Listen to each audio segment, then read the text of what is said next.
Now, way back when, and Josh, I think this was before you were ever on the show, I discovered the TikTok shop probably a year and a half ago. Jeez. And I bought a pair of shoes back then off the TikTok shop for $1.25. I wore them to Summerfest once this past summer. It hurt my back, so I was like, I'm never wearing these again. But the issue is I really don't have athletic shoes, I've noticed. So the last 2 weeks when I've been playing pickleball, I've been wearing my $1.20 TikTok shoes. And the people I've been playing with haven't looked at them and been like, what clunky-ass shoes are you wearing right now, right? Nobody said a word to me about them. But I got to say, they're working. They're helping me out. What do you mean helping you out? They're not hurting my feet. I can move quick. They're flexible. It seems like, if I were to take a guess here, you're likely benefiting from the short amount of time you're actually in them, as opposed to them being a quality good shoe. Like orthopedics and stuff like that, like your shoes really, really matter a lot. And they matter to, like, people can like have long-term injuries based on bad footwear and improper footwear. Fair. Backs, legs, knees, ankles. But I'm young. I'm feeling all right. You're not that young anymore. Hey, what is that supposed to mean? You're not young enough to be, I'm buying $1.25. You have a job. It's very similar to the job I have in many respects. Now, hold on a minute. We can afford more than $1.25 shoes. Maybe at the point I bought them, I couldn't, Joshy. You're no longer at that point. That's accurate, but you could get a nice pair of like $50 shoes and have nothing to worry about. I could. Go over to a Dick's Sporting Goods and just grab some tennis shoes. I could do that, by all means. And I actually intended on doing that last week. I just forgot. Go on Amazon. You could have them at your house in the next day. So, but why can't I just continue with the $1.50 shoes if they're sufficing, if they're doing here's one option. You stick with those, and then you suffer a horrific injury and go, man, I should have switched out those shoes. Should have listened to Joshy. Yeah, or you just go buy some shoes, take care of it, go to a reputable brand, one we know has a long history of good use on the feet. Does by any chance the brand you're referring to happen to have a logo on the hat you're wearing? That would be one of them, but you could go Nike, New Balance, Adidas, Asics. I'm wearing Asics right now. Are Asics cool? They are in the streetwear world a little bit. So I guess where my thought is if I don't wear Nikes, I'm better just wearing my all gray non-branded shoes. Nobody's going to say anything. I don't think people are looking for brands, and you wear whatever shoes you want, but when it's $1.25 and pose a potential free shipping, by the way, too. $1.25 all in. Even more reason. Why are they so cheap? Were maybe they trying to offload them for as much as many as possible? Yes, that's my thought. Yeah, probably because there are some issues. No, they're perfectly great. They just had 2.0 TikTok shoes 2.0 were coming out, so they had to get rid of them. So I'm going to stick with them for the time being. But you think I'm going to get injured wearing them? Yeah, I think you'll roll like a seam will burst, a sole will come. Like Zion style. Yes, and then we'll have to hear how you're just an athlete like him. Yeah. I do fear that. Can we back up for a second? You made a comment, sure, Strouf, about how, well, I don't think people will say anything if I'm just wearing my gray nondescript shoes. You need to get out of the high school mentality. No one is looking at your shoes. I don't remember the last time I looked at another adult's feet. So here's the thing. So my girlfriend for Christmas got me a pair of Nike Dunks, right? Just black and white Dunks. I have gotten a million compliments on them. People look at shoes. Yeah, people look at shoes. It's not a high school mentality. People look at them. I was kind of waiting for one of these pickleball sessions for somebody to be like, what the hell is Strouf wearing on his feet? I think when they're like an athletic shoe and you can't really tell, that's the problem. Like, I've worn Birkenstocks for better part of 20 years now. And at first, 10 years ago, when people started noticing them again, it was, oh, you're still wearing those? I had those in high school. And then they became cool again, and it was like I was hunting a trend. And it's like, no, I've just never stopped wearing them. And I'm not going to. How stubborn are you on a scale from 1 to 10? Not as stubborn as you would think. I think you're pretty stubborn. I like things, and I don't. I'm not trying to chase a trend. There are things that become trendy that I'll be like, oh, that's cool, but I'm never going to stop wearing blue jeans. I'm never going to stop wearing hats. I'm never going to stop wearing flannels. And I don't care if it gets popular or unpopular. I'm going to keep wearing them. Birkenstocks, going to keep wearing them. That's just how it is. I am what I am. I'm never going to stop wearing the same 4 things I wear every single day of my existence. How many flannels do you own? 10 to 15. And you just rotate through them? Yeah, some of them I don't like more, or some lose a button, and I'm like, I got to get that button fixed. Legitimate question, no judgment. Is that a one wear and wash type thing, or do flannels get multiple wears? Flannels will get multiple, but it's usually if I wear 5 in a week, probably I'll wash 3 of them, just depending on. I just washed them all. I had basically a full load of flannels the other day. Sweet, dude. Yeah, just gotta get. I use the washer and dryer a lot. I don't know if other people do, but it seems like some people like to rewear things like jeans. Pants. Yeah. Jeans are jeans. They get the best after like 3 wears. Khakis, jeans. I wear sweatpants over. Some of the fabrics you gotta be careful about. They can get wrinkles in them just from wear and but I'm not I'm not wearing slacks. No. So yeah, most things get reworn. I mean, shirts typically don't, but not even typically. No, they just don't. Yeah. I sweat too much, and you got a chance of stains, and you don't want that. How about Will Shipley? What about him? Nice touchdown run yesterday for the Philadelphia Eagles as they punched their ticket to Super Bowl. How was the first thing you mentioned about a 55-point game, Will Shipley? I am currently on ESPN.com/NFL/team/PHI. And on the right side of the ESPN homepages for each team, they have their draft picks. And I see Quinyon Mitchell, Cooper DeJean, Jalix Hunt, Will Shipley. So I saw his name. It just made me think about that game. Will Shipley with the final touchdown in that game. 55-point outburst for the Philadelphia Eagles against the rival Washington Commanders as the Eagles, for the second time in 3 years, headed back to the Super Bowl. And they will play after another instant classic last night between the Buffalo Bills and the Kansas City Chiefs. The Chiefs looking for their 3rd straight Super Bowl win. It's Chiefs-Eagles Sunday, February 9th in New Orleans.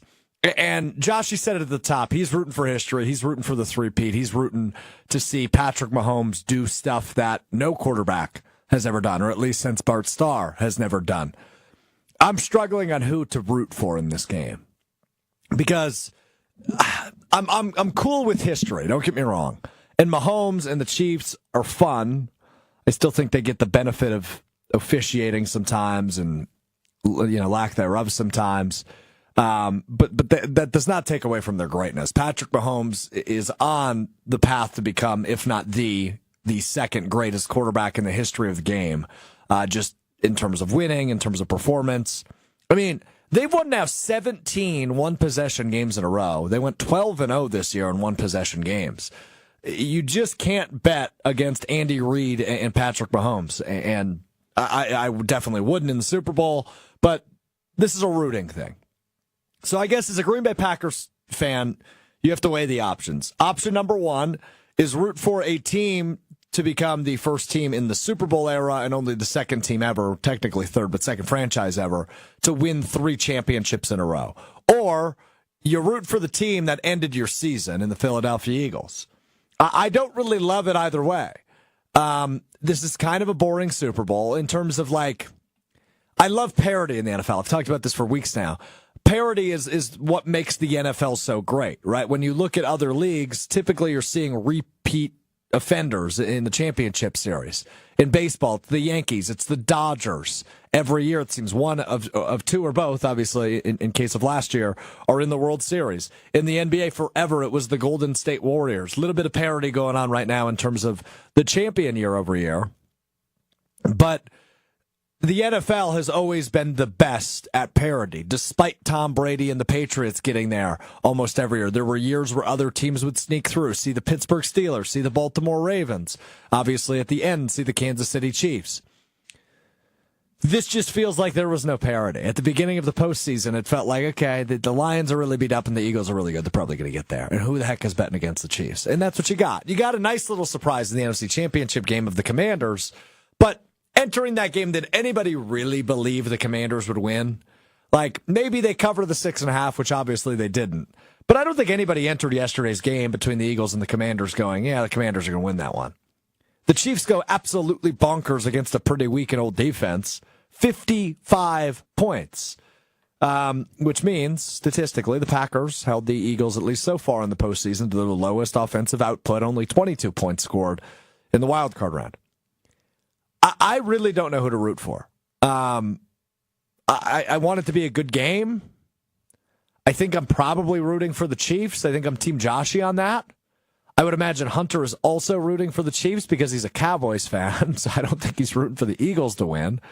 But would I be okay if Jalen Hurts and Saquon Barkley got a Super Bowl ring? Yeah, I would like that, to be honest with you. Saquon has had just an unbelievable year, and it would be cool to see him get a ring. But as a Packers fan, it's like a Sophie's choice. It's like, okay, do I root for the team to get a three-peat, just like the Packers of the 1930s and the 1960s, or do I root for the team that ended our season in a game that was certainly winnable back in Wild Card Weekend? So that's the struggle I've been having since those games came to a close yesterday. Hunter, I don't want to assume for you, but as a Cowboys fan, I imagine you are not rooting for the Eagles to win Super Bowl 59. I most definitely am not. I can't say the words about the Eagles that I want to say because I will get in trouble for saying them. That's how I feel about the Eagles. I hate the fact that they're even in the Super Bowl. I basically didn't watch the NFC Championship game because I hated that game so much. So I'm all in on the Chiefs. Like, I don't think people understand fully how awful Eagles fans are. Like, they are potentially the worst fan base in all of sports. I will say, though, I got to give them credit because they never give up, man. They greased up the poles in downtown Philly last night. Didn't stop. Fans are still climbing them. Yep. Yeah, fans are still finding ways to climb, which, admittedly, I've never climbed or attempted to climb a street pole. It looks like it'd be difficult work, though, Joshy. Like, especially if it's greased up. I imagine I would not succeed. I do not have the upper body strength to succeed. So what ends up happening is they take, like a paint roller and they use that to grease it up. Well, they don't go high enough where if you get boosted on somebody's shoulders, they just go high enough up. They usually grab where the traffic light is and then just pull themselves up, and now you've got to party up on the light poles. How do you get down? You just ride it down. Okay. Much like a fireman. Why do you know this? I've watched them do it. There's videos on the internet. So you've never done it? No. And does it look like I'm climbing poles? Hey, man. You've got one of the most fascinating backgrounds in the world. I'm not counting anything against you. No. Like in 2011, what was Joshy DiMaggio up to after the Packers won the Super Bowl? I was actually out with my parents just in McGuanago. Oh. Yeah. Boring. Yeah. I don't know why. I'm trying to think. How old were you in 2011? This is 13 years ago. Yep. I was 23. 14 years ago. 14 years, 23, 22, 23. Okay. Just got hammered at a local establishment. With the rents. Yeah, and some friends, but... Nice. So you weren't climbing street poles in the street? I mean, I'm not a big crowds and go out and that kind of... That's not my style. There were people famously, North Avenue down in Milwaukee was flooded with people after that game, but it's a Sunday. I got work in the morning. So one thing you know about me, if it's a school night, I ain't out. Joshy the grinder. Joshy is a grinder, brother. I was in middle school in the Green Bay area public school district. I got Monday off. I didn't do anything the next day. Did you take it off, or was it? My dad called me out, I think. Yeah. And then we were off whatever day the parade was. Tuesday, I think it was. Maybe Wednesday. But we actually got school off the day of the parade. And I fainted at the parade. I fainted. I was too. Huh. Yep. I was drinking beers and they were freezing instantly. I watched it in a hospital bed, so glad you had a good time. I mean, I don't know if I had much better of a time, to be quite frank. I was there. Drinking frozen beers. But it was as cold as I've ever been in my life. Yeah, so there you go. So you're rooting for the three-peat. Do you count the Packers three-peats in the 1930s and the 1960s? Let's start there, because that's a topic of conversation that I've seen floating around the internet today, where Packers fans talk about, hey, don't forget, I get this the first in the Super Bowl, but the Packers did that 2 different times. And I got to give credit where credit's due, by the way. Over on Packers.com, I think it was Aaron Nagler who tweeted this out yesterday. Cliff Crystal, who's the Packers team historian, talked to a bunch of analytics people, and they actually did the math on if it would be more difficult, equally difficult, or less difficult for the Chiefs to three-peat in comparison to the whatever years it was. I think it was the 1931 and 1967 Packers, or whatever the end of those three-peats were. And it had all these numbers. It was a really long read. Highly recommend if you're bored tonight and have 23 minutes. I'm going to disregard everything. Okay. That the Packers.com has to say. Actually, it was just as the same. There wasn't free agency. Oh, yeah. And so it said it was... Aside from these few giant factors that would totally change the face of this. They acknowledge those. Yeah, they talked about all that. Did. Quarterback level or level of play by... The quarterback was very interesting. But yeah, the conclusion they came to was that it was at best equal, if not harder for the Chiefs, which it's definitely harder. Yeah. I mean, we can all agree with that without talking to an analytics professor. But I still thought it was interesting. How many teams were in the NFL at that point? The first one, it was only 8, I think, or 10. And what they're calling as difficulty is basically one team made it, or like it wasn't the same as there wasn't a playoffs, right? And not as many teams make it. The margin of error was much thinner, right? Right. Where if you lost 2 regular season games, you wouldn't win the championship or whatever it was. Right. So that was kind of their case. Was the margin of error is a little bit less thin this go around because the Chiefs could go 10-7 and still get into the playoffs. But also that's kind of false. We all know like the 7 seeds aren't winning Super Bowls. No, typically not. Usually not even anything lower than a 4th seed wins a Super Bowl. No, I mean, it's a 1 and a 2 seed again. Yeah. Right? I mean, that seems to be just about the case every year. 1-1 or 2-2, right? I mean, it's weird, right? The best teams win, right? I mean, it's shocking, right? So, but anyway, the piece I did think was interesting. Joshy doesn't because he's a dork. Do you count, though, the three-peats in the 30s and the 60s? Because, look, I'm a younger Packers fan. You're a younger Packers fan. It's not like we were alive during the Bart Starr era. But it's not like this was talked about much. Like, I knew it happened, but I view this completely differently. The Chiefs winning 3 Super Bowls in a row has never been done. I think, like, I don't want to discount it happening because it is still impressive, and you do still have to be excellent to win that many times in a row. It's hard to even compare the brand of football that was played then to the brand of football played now. Like, there was a distinct shift in the NFL, and that probably happened like early to mid 90s, where the games are it's a totally different sport. Like, you still score points the same way, but what we're watching happen out there is so much different. Like, free agency is a part of it. Like, there's just more people playing. There's more factors. It's like, I don't want to say I don't count it, but it's literally like not the same at all. Fair. It's just very different. It's era appropriate. Yeah. And I mean, look, we're comparing eras where dudes were working other jobs and there was no free agency. You were on the same team year after year. You had the same roster for the most part year after year. That's just not the case. What the Chiefs have done is really impressive. Especially defensively, right? Like their defense has been so good under Spags. It feels like their leading receiver outside of Travis Kelce, obviously, has changed each of the last 3 years. I mean, it's got to be close. So what they've done is so darn impressive. So I get why Packers fans are defensive, saying, hey, this is not the first time it's happened. But it is the first time in the Super Bowl era, which I think mathematically is much more difficult to do than it was back in the day. But that's not to say it wasn't impressive. It's very different. But as we acknowledge what the Chiefs are up against, I just can't go any further without saying how impressive Andy Reid is. He is the winningest coach of both of the franchises playing in the Super Bowl in a couple weeks, right? Obviously, the Eagles' most winningest coach and now the Chiefs' most wins ever by a head coach. What he has done is so unbelievably impressive since he's left Green Bay back in the 90s. You can't bet against him. You can't bet against Patrick Mahomes.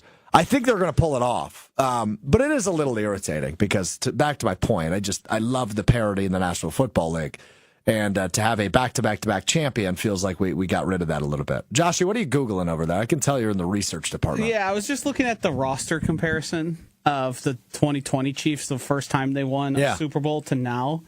I mean, this team has Clyde Edwards-Helaire, Demarcus Robinson, Sammy Watkins, Le'Veon Bell, Byron Pringle. I heard Pringle is a bull. Anthony Sherman. And then you look at the defense. Frank Clark, Tyrann Mathieu, Derek Nandi, Chris Jones, but Travarius Ward, Rashad Breeland, Daniel Sorensen, Willie Gay Jr., Juan Thornhill, L'Jarius Sneed. Like, it's a completely different team. The statics really are Andy Reid, Travis Kelce, and Patrick Mahomes. That's pretty much it, right? I mean, defense, and then Chris Jones was young, but he was on those teams, and obviously he's still great for them. But outside of that, man, I mean, there is not a lot of similarities. They are getting it done with DeAndre Hopkins, Hollywood Brown, and obviously Mike the big Pennell. game yesterday, Xavier Worthy. Mike Pennell. Is that currently or 2020? That was 20. What did he play? He's defense Packer, former Packer. Oh, wait, he was the draft pick. Second round pick? Let me click his name here. I forget when he was drafted. That's like 20. If I'm thinking of the right guy, I mean, I think, was he like an Iowa guy?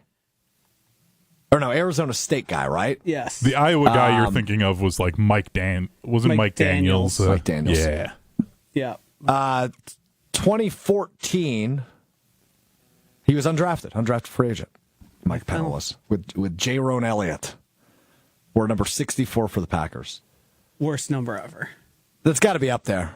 It's a bad number. Got to be up there. Can't be D-line having 60. So, Hunter and Josh, I think you've convinced me. We are pro three-peat as Packers fans. We are for the three-peat for the Kansas City Chiefs coming up in a couple weeks. I think the lack of interest in the three-peat is on all of us in the media.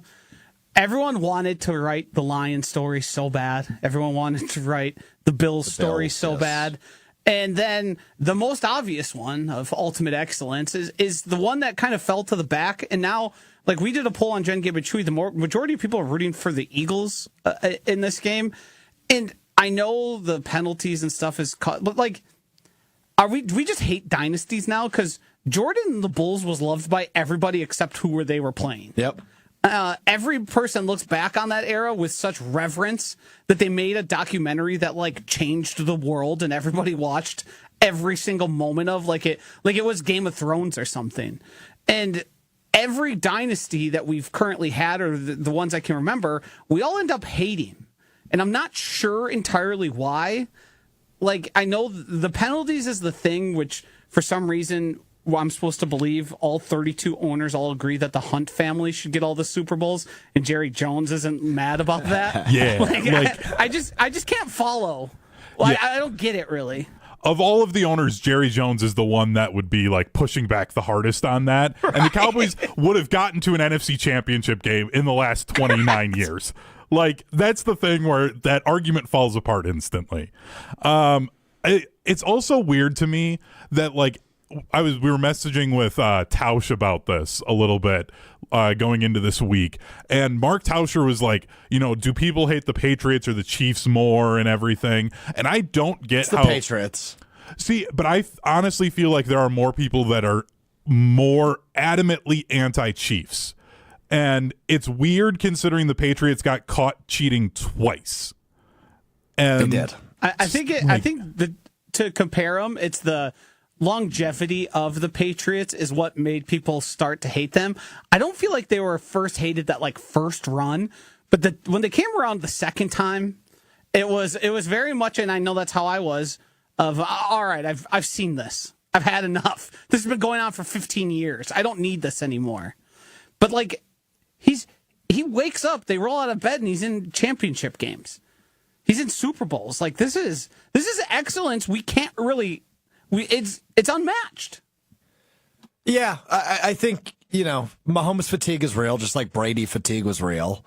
I think the fact they're in every single commercial of every single football game doesn't help. Yeah. But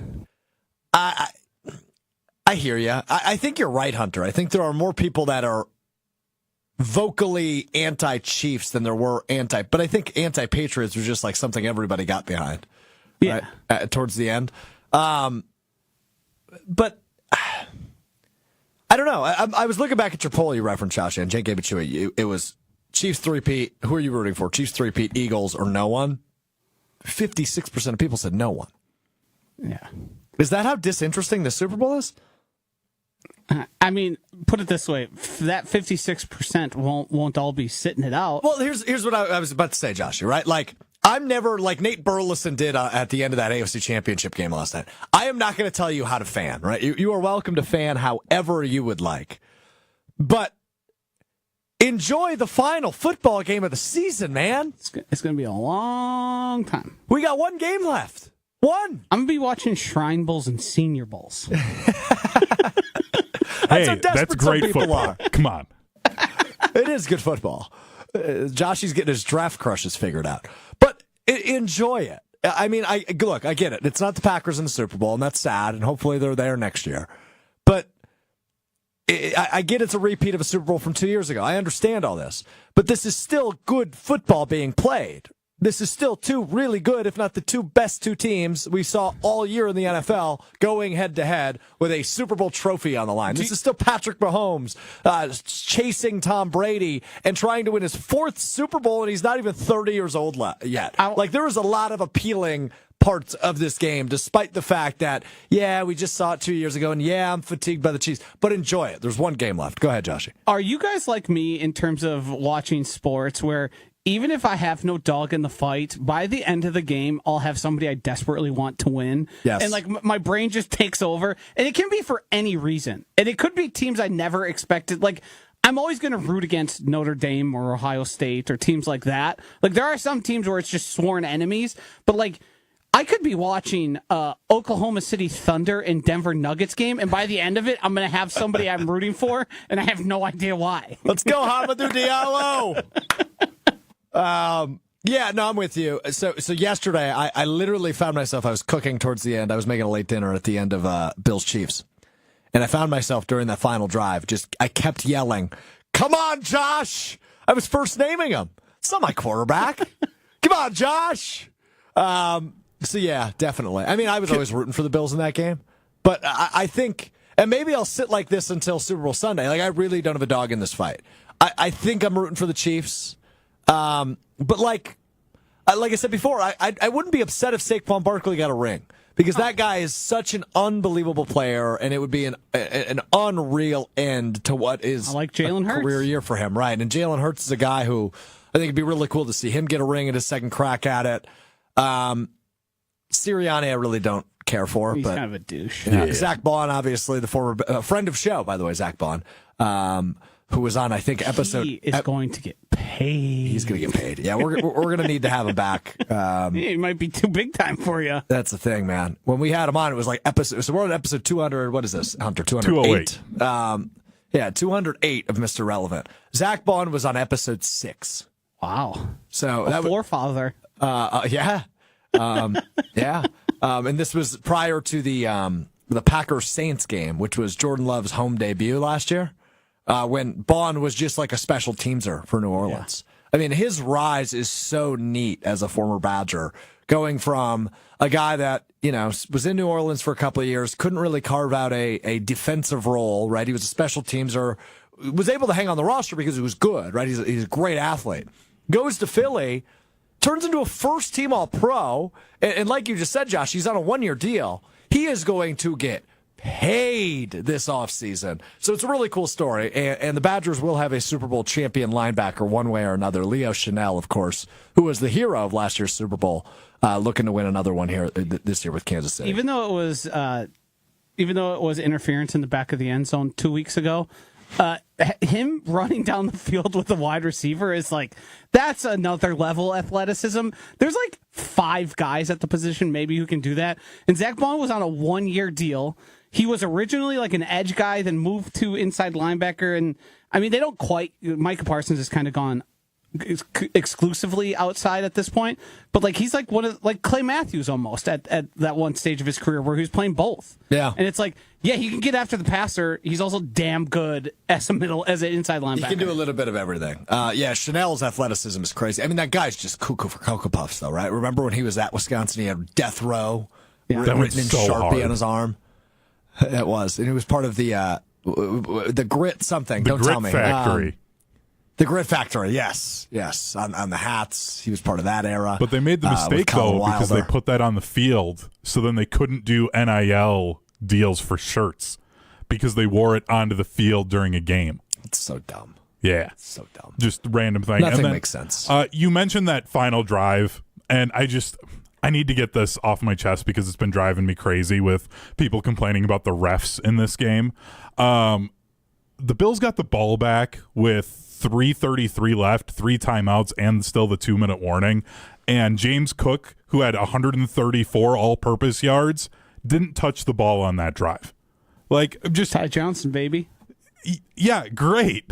But the guy that was carving up the defense never touched the ball. Yeah, late in the game, right. when all you had to do was eat up clock and at least get to like the 40 to tie the game.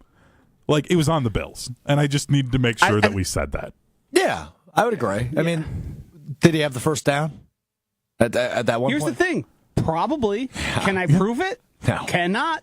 Nope. Like, I don't know what to tell you in that situation. And then I heard Ross Tucker on the Dan Patrick show this morning talking about this because people are saying, like, why can't they get the system that tennis has with the Hawkeye system? And he was like, you have to remember that tennis has a perfectly circular ball. And there aren't knees and elbows that need to be touching down first for it to be in or out. He's like, it's not working they don't have it ready for football. They're trying, but it's not anywhere close to ready to have a system like that for football. So that's never going to come, at least for the next, 10 years probably. So there's not much you can do there. I do want to connect it to the Packers a little bit, and I think it's left out here, is the Packers were incredibly undisciplined throughout the course of the season. Mm-hmm. The reason the Chiefs get called for less penalties is because they're as disciplined as a football team as I've ever watched in my life. That exists. They don't make mistakes. They don't have boneheaded penalties. They are always in we saw late hits, we saw unnecessary roughness stuff. Teams get frustrated with the Chiefs and probably act out. They don't make mistakes.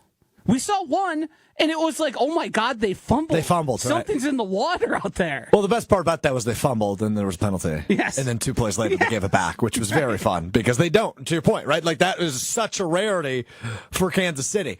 I mean, they have played 19 games this football season. The record is 17-2. In one-score games, 12-0. Uh-huh.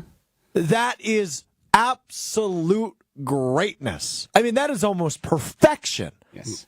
Teams don't win every one-score game they're in. That's why it is such an important stat in football. Yes. 12-0 in one-score games when you play 19 games total is bonkers. I mean, this Chiefs team is so unbelievably, to your point, Joshy, well-disciplined, well-coached, well-led by their quarterback, Patrick Mahomes. Yeah, I think I'm on the Chiefs bandwagon. You've talked me into it. It seems like they never seem unprepared for whatever's facing them. No. And, I mean, I know Spags' first time as a head coach went disastrously. Total disaster. But that guy had the best weekend, I think, of anybody. Those two blitzes in that situation, do or die. You see so many people wimp out there and go against the way they've been. I mean, how many times do we see Jeff Halfley and go, why the hell are you rushing 3 here? What the hell's going on? Yep. He went cover 0, brought literally everybody he could, and then dialed up a perfect corner blitz to force, I mean, a Superman throw, quite frankly, from Josh Allen that Dalton Kincaid ended up dropping, but that was unbelievable. I mean, had Kincaid caught that pass, it would have, and the Bills would have won the game.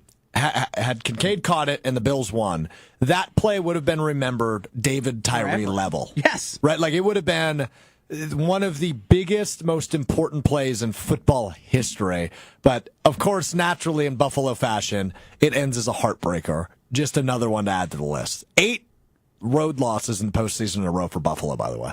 That's a brutal stat. How many of them have been directly to Patrick Mahomes? I mean, I would guess 4? It's 4 now, yeah. He's 0-4 against Mahomes.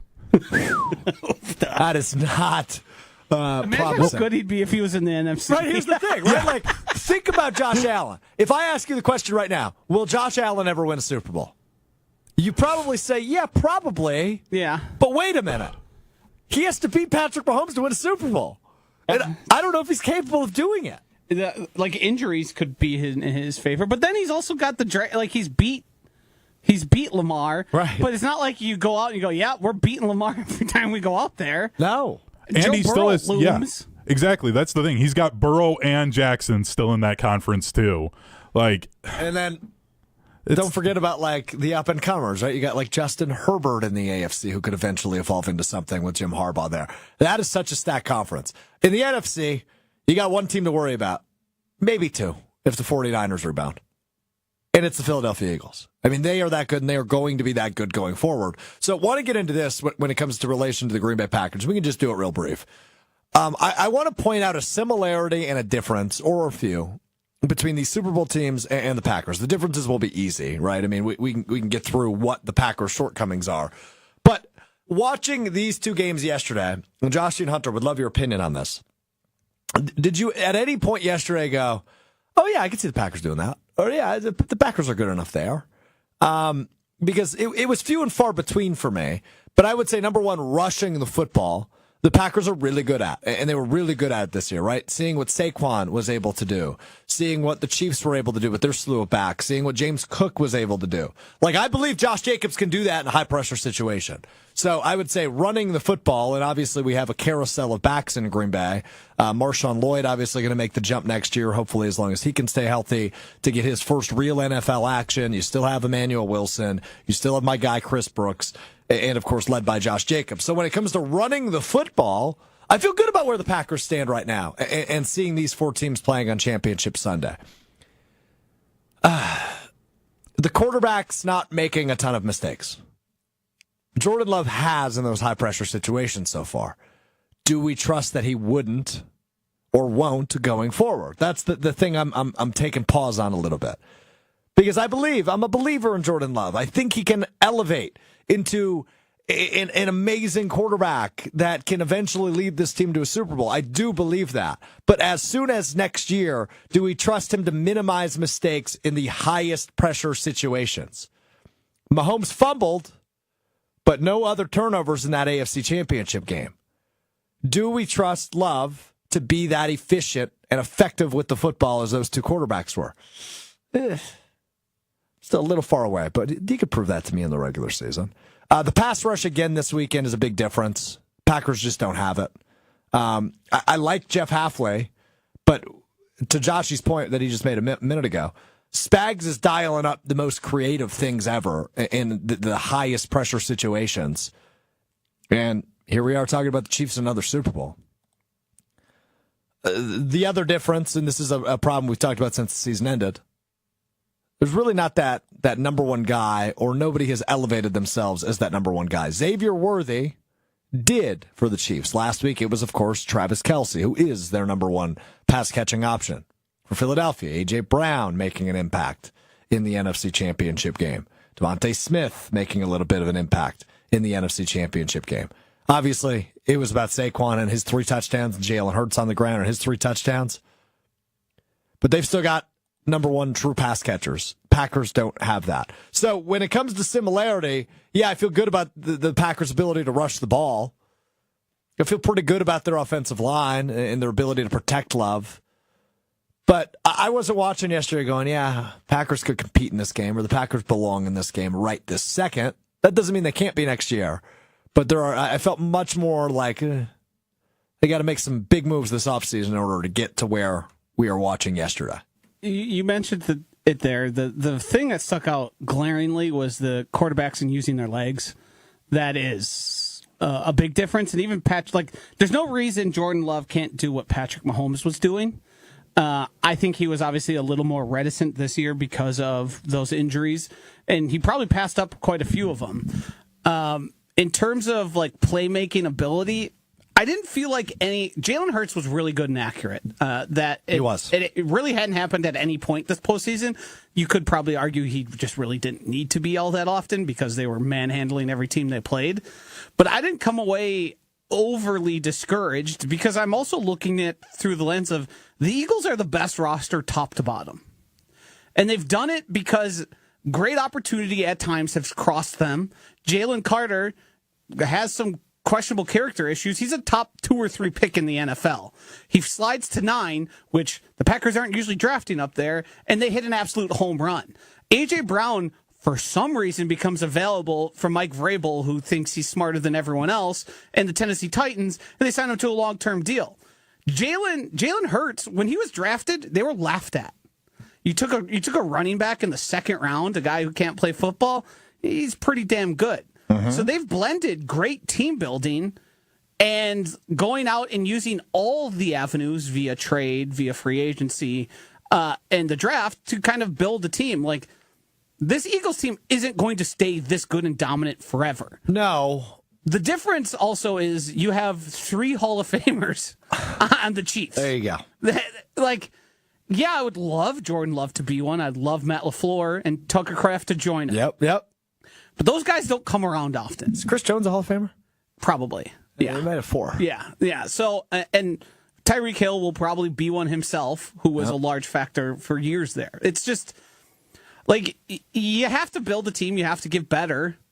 I don't think the Packers are that far away, but you need absolute difference makers. Yeah, and that's what was lacking so desperately this year for the Packers. Field tilters, if you will. Yeah, I mean, Zach Bond, punch out, Quinyon Mitchell, interception. And here's a guy that I am very confident will take that next step, is Edgerrin Cooper. Yes. Right? Like, I believe he will evolve into a field tilter and one of the best linebackers in the league. Could he have a Zach Bond emergence in year 2? That's asking a lot because Bond has been that good this year. But could he make a nice jump like Bond did when he moved from New Orleans to Philadelphia, Edgerrin Cooper going from rookie year to second year? Yeah, I think he could make that big of an impact. Put a stamp on it. He's an all-pro next year. I'm doing it. I'm doing it right now. I don't know if first I don't team, think it's a bad take. I don't know if it's first team, but he's getting some all-pro recognition. Yeah, it'll be second or third team, wherever he ends up. I hope you're right. Because they need dogs like that. McKinney's obviously been really good for them. Who's going to be that number 1 corner for them? Can they get some more pressure on the opposing quarterback? I bet that's all Jeff Hafley's been thinking about the last 3 weeks.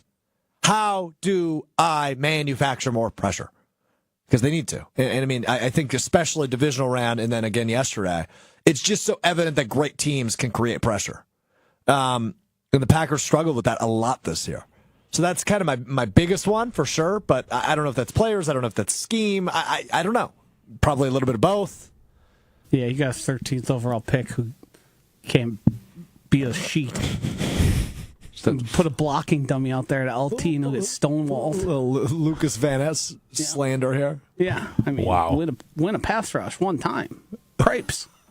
Strouf, one of the things you said about their similarities with the Packers and the Eagles was their running game, and I still don't think they're like really that similar though, because I think I'm not saying Josh Jacobs is Saquon good, so don't get that twisted. Okay, I know, and I wanted to make sure we were on the same page there, and I was correct in what you were saying because Saquon's taking if Josh Jacobs played for the Eagles, his runs are going to be like 8-yard runs, and then he's just going to churn out a drive that way. Saquon takes that 8-yard run, makes 3 guys miss, and turns it into a 68-yard touchdown because he's so explosive. Yeah. Like that, he's an alien. Yeah, he's an alien. It just blows my mind that somehow the Cowboys are still a worse organization than the Giants. Because like the Giants let Saquon and Xavier McKinney go, Cowboys are still worse run. Joe Shane's got to be kicking himself, man. I mean, in fairness, Saquon takes them from 3 to 4 wins. Their mistake is not getting something for him. Yeah, correct. That's because Danny Dimes is the reason they're in the situation they are. Good quarterback. What can we say? Good quarterback. Woody Johnson, by the way, I just saw this tweet come across. Open to welcoming Aaron Rodgers back next year. Yeah, I think they're just. You know what I think they're setting he doesn't want him. Sure, he can. I think you know what I think they're setting up. Tell me. Aaron Rodgers' retirement, so everyone can leave kumbaya handshakes. Nah, I don't think so. I don't think he's done. Who is he going to? I don't know. Which team is in need of a quarterback that is a legitimate contender? Ooh. Well, that's your first problem. Well, you think Aaron Rodgers is going to a team that's building? He's got another 3 years in him? What's Seattle's situation right now? I don't know if Geno is he under contract? I'll look it up. Okay. I mean, I have a feeling you think they're is that close. No. But did anybody think the Jets were that close? Yeah, because their defense and their young talent, Breece Hall, Garrett Wilson. Yeah. Well, how did that work out? Well, Packers are going to go trade for Garrett Wilson? That's what the rumor mill's saying. I'd love it. I would too. It's not happening. All right. Good combo. You learn something new every day. We learn something new today. It's time now for What We Learned. I'm going to lead off unless anybody has any reservations on that. Nah, go ahead. Okay. Sounds good to me. What I learned is even when things are going poorly, having unwavering faith is important. You can find this entire interview, ESPN Milwaukee on YouTube, as well as we will get it up in the Mr. Relevant podcast feed, Apple Podcast, Spotify, if you're interested in hearing it. But I had Green Bay head coach Doug Gottlieb on Sunday Karma yesterday. We talked for 19 minutes. You got to listen to what. Josh, you got to listen to this clip because I imagine neither of you have heard this yet. No. And I would like you to listen to what he said to me yesterday, how I handled it, and the reaction. It's about 80 seconds or so long. So just take a listen to Doug Gottlieb talking about. 80 seconds? Well, just listen. A minute 20? Yes, a minute 20. So, hold on real quick. I play the mini crossword, New York Times, every day. Me and my friends have this thing we do where you don't say a minute 40, you say 100 seconds. It just sounds better. Anyway, so it's about 80 seconds. It doesn't. Okay. Well, it's a lot more seconds than minutes. It's true. Listen to what Doug Gottlieb, we were talking about his team's a little beat up in terms of injuries, and if they get healthy in time for the Horizon League tournament, this is what Green Bay's head coach, who has lost 17 games in a row, who I like, Doug Gottlieb, had to say yesterday on Sunday Karma. I don't think anybody wants to play us. The only thing we're lacking is the having done it and won the games, completed the task. So that's just the reality of it. And maybe it's because my guys are young enough, or maybe it's I'm ambitious enough that I mean it. Like, people would think like guys are checking out. Where am I going next year? What am I doing? We've had our best practices, and the guys are all energetic. Like, look, it's a gut punch when you lose those games. You're like, damn, we lost again? Of course. Damn, what happened? We had it. But it's not that they don't see that we're not coaching the process, and then eventually the results will follow. So you just said something that caught my ear, Doug. You said, if we have all of our guys, nobody's going to want to play us. I know you have that attitude because you're in the gym every day with those guys. No, it's not the attitude. That's the reality. I have the best player in the Horizon League by a sizable amount. He hasn't played. I mean, I don't know if you've seen Anthony Roy play. I have. I've texted really you good about him, Doug. He's a really good player, but you've missed him most of the season now. No, I mean, we lost him. We were up 8 at Santa Barbara, and he got hurt. So, yeah, I mean, it's hard. So we'll cut it there. That's Doug Gottlieb yesterday on Sunday Karma. So Anthony Roy, who he alludes to, was the leading scorer in the country. He was averaging more points per game than anybody else in Division I basketball, and then got hurt, I don't know, maybe a month and a half ago and hasn't been back. That was the same guy who I think we may have talked about back in November. He benched him because he missed a shoot-around, and the Green Bay fan base was going bananas. This is the same guy we're talking about here. He's a good player. But I couldn't believe, you could hear me stutter because I literally said, and if you were watching the video side, you see me talk to Kyle Wallace, who was producing for a second. I made sure I heard him correctly because, look, I respect the hustle. I respect the unwavering faith you have to have in your team despite having the longest losing streak in the country. But to say nobody wants to see us if we're healthy, do you think Bart Lundy at Milwaukee's thinking, oh boy, Green Bay's getting healthy? Or Robinson at Cleveland State is going, oh boy, if Green Bay gets healthy, we're in trouble. Like, I don't think anybody's, like, I understand where he's coming from, I guess, but that caught me by surprise. Reactions as you each hear that for the first time. Hunter literally laughed out loud at the beginning of it, which made me giggle. Go ahead, Hunter. I didn't realize I'd left my mic on there. So that's like, it's insane. Like, no one thinks that, Doug. That's great if you guys do. Awesome. Great mentality. Like, you obviously have to have that messaging, but nobody's actually thinking that in the rest of the conference. Like, and the problem is they'll probably surprise somebody in that first round of the tournament, and then all of a sudden he'll feel vindicated, and like, because that's just the way that like this stuff works, and it's going to be annoying. Oh, that press conference. But yeah, like, and Can I be honest? I kind of hope he's right. I hope they rattle off every win. They win the Horizon League tournament. Game. You're very anti-Gottlieb. Yeah, I mean, you're a part-time coach and a part-time radio host. I asked him at the very end of our conversation. I said, if you weren't hosting a radio show 5 days a week, does this look any different? And he said no. He said no, it absolutely doesn't look different. He has to say that. And then he said, rather than sitting around and what did he say, breaking bread or talking smack, I think he said, with his Dobo and his assistant coaches, he's doing it on the radio. I said, okay. Yeah, interesting. Keep trying to sell that. Congrats to the Green Bay Phoenix for being the first in history 17 in a row lost team that no one wants to see. It's just, it doesn't exist. That's not a thing. Nobody cares. He's becoming irrelevant. Nobody cares. You're so bad. It's like we're pointing and laughing at you, and we're going to mockingly celebrate maybe when you guys win next. Yeah. How many games did they lose before that player went out? The streak had begun. I don't know how long it was. I was going to say, I could do the math quick. There's not 17 games in a month.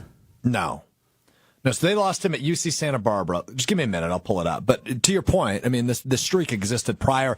Do they win a game or two if he's playing? I don't doubt it's yes, because they were in some close games. But like they let it happen like 4 games in a row. Could help you. Yeah. I mean, there's the 28-0 run they allowed to Robert Morris happen last week. I don't know. I wonder if some of those things could be attributed to coaching. If losing games late and not being able to sustain leads, or maybe losing leads, or not being able to come back, I wonder if a coach could help there. Okay, UC Santa Barbara was lost 1, 2, 3, 4, 5, 6. That was lost 7 of the 17 game win streak. Oh, and then they've lost 10 more since then. Was what I was saying there. Which the game after UC Santa Barbara was the nobody you game. Michigan Tech came to Green Bay and beat them. Yeah. And then they lost to Drake, who at the time may still be undefeated. They were at the time. And then, it's just been downhill since. But they've got good opportunities coming up, fellas. On Thursday, they go to Oakland, who is 9-13 on the air. And then they go to Detroit Mercy, who is 6-16. How many wins do they have? They're 2-20. So they have 300% more wins than the team they're facing? Yes, but they do play Detroit Mercy twice yet. And they are 6-16, so not very good either. Yeah, that's a lot more wins. It's true. Triple the amount of wins. Hey, they're going to break this streak. They're going to get a win eventually. They're college basketball. They're eventually going to get a win. Fingers crossed they don't. What is the all-time losing record? Like, has a team gone fully defeated in college basketball? There has to be, right? I would guess so. Because, at some point, there was, plumbers playing against, the plumber trade against the Wisconsin Badgers back in the day. The longest losing streak in Division I men's college basketball history is 41 games. That was set by the Towson Tigers between the 2011 and 2012 seasons. 41 games. Shout out to them. Wow. That's bad. Dougie Gottlieb's on their heels. 59 games in the women's side, Chicago State. Well, Bleacher Report has a article on the worst seasons in college basketball history. We have the 09-2010 Alcorn State, 2-29. 06-07 Iona Gales, 2-28. 04-05 Longwood Dougie Lancers, needs a win. 1-30. Okay, Dougie's past that, but he needs at least one more win, so he's not on this Bleacher Report article. Yeah, he might be joining the Iona Gales, which is not a good place to be. Yikes! Oh, that is something else. All right, well there you have it. Nobody wants to see the Green Bay Phoenix come March. Look, I don't even know. Again, I respect it. And you can be critical of somebody you like, right? Like you can, and Doug's been good to me every time I've asked him for an interview in the middle of this nonsense. He said yes or said we can do it soon. So I appreciate his respect of me doing my job, right? Like I love college basketball. I'm the college basketball junkie, and nobody's afraid to see the Phoenix. I had to. I don't know. I wanted everybody to hear that clip. The important thing here is the same issue that we all had before this started, and the same thing you're commending him for is because it's all about him. He's willing to do interviews because guess what? Doug Gottlieb's on and he's talking. And he's getting to sell himself and his program. You're right, but I will give you one counterpoint. And he said this to me before. Who was talking about Green Bay basketball a year ago when they were in third place? He does have a point there. Yeah. We were actually on this show because we had Sonny Wicks on. But other than us, not many. Yeah, I'm talking about it because you're historically bad. It's not... You've been dismissed. But Joshy, nobody wants to see them. But no kids are going to go there. Nobody wants to see them. Scary. This is going to end bad, and there's going to be things said about him and his lack of attentiveness that is going to make everyone go, told you so. Yeah, probably. And then he's going to have to tuck his tail and go back to his radio program and listen to people prank him about his team that can't win damn games. Well, he's got a 5-year contract, and they are still paying at least one other, if not two other coaches. So he's back next year. I hope he keeps listening. I just don't see how they fire him after year one. No, it doesn't make probably sense. Won't. It doesn't make sense. He'll get fired. It just might be like year 3 before that happens. Yeah, so we'll see. All right, there you go. You should coach him. Somebody probably have the asked same me number of today, wins. Yeah. Somebody asked me today if Ben Brust was both coaching the Green Bay Phoenix and hosting Kyle Brust and Nortman every day, would he win more games or the same amount of games as Doug Gottlieb? I think he gets that team to 2 wins. I think so too. Yeah. At a certain point, it's just putting the ball in the bucket. I don't know that he's doing a better job, but I think he's doing an equal job. Yeah. But it's also the fact that they led like 4 or 5 of these games at the half. And I just feel like Ben would figure out a way to give them a win or 2 in there. So that's where I almost think that they would go more because he would be able to like keep them on track. Like, see, we were doing it. They're going to adjust. Now we have to respond to what their adjustments are. Like, I just feel like Ben has as much grief as I give him. Like, he's got a good enough head on his shoulders to be able to figure that out when it comes to basketball. There's a lot of things you could say about Ben Brust, but winning ball games, he knows how to do that. Yeah. I've watched him do it. Right after he was in the hospital 2 weeks ago for biting right through his top lip at Men's League. So, good stuff. All right, that does it for us today. We're back with you Wednesday beginning at 12:30 Central, ESPN Milwaukee, ESPN Madison on YouTube, Apple Podcasts, Spotify, wherever you get your podcasts. We are continuing to peddle the 4-star review. I don't want 5, I want 4. Just give me 4 stars. Spotify, Apple Podcasts, wherever you get your podcasts. We are back with you Wednesday. Got some fun stuff cooking up for Super Bowl week. We're going to have a couple Super Bowl champions join us next week. So looking forward to that as we lead you up to Chiefs and Eagles coming up on the 9th of February. But in the meantime, we will continue to break down the Packers offseason and what is to come. What are you laughing about? How integral to these Super Bowls are these guests? One of them should have been a Super Bowl MVP. I was going to say, there's one I can think of that is obviously James White. Yep. One of them was on the 2010 team. The Green Bay Packers 2010 team? Yes. So Brian Bulaga. Does his name rhyme with Merritt Mush? No, his name rhymes with Ryan Rulaga. Wow. And then Riowa? we'll see what else we got up the sleeve. But James White joined us last year. Ran Super Bowl week, tell some stories, reminisce, talk about Mahomes, where he ranks against Brady. So we haven't had James on in a while. So we're going to get him back on the show and work on Bulaga as long as he's not on vacation or anything, you know. So I haven't talked to Brian, but I assume he'll be willing to come on. I mean, you're teasing guests that you haven't reached out to, Strouf. That's where you're at. Well, hold on. What are we I doing? didn't tease them. I said we've got something good in the bag, or we've got a good week coming up. That doesn't mean. But you're setting up the expectation of something. If it's just I wasn't anticipating a follow-up. I was anticipating we're done with the show now. But you set it up saying, oh, yeah, it's going to be a good week. So then you're setting people up to expect things to be set up well. Like, what are we doing, man? End the show for me. Just do it. Tune in next week to hear Super Bowl champion Aaron Rodgers join Mr. Irrelevant. Talk to you on Wednesday.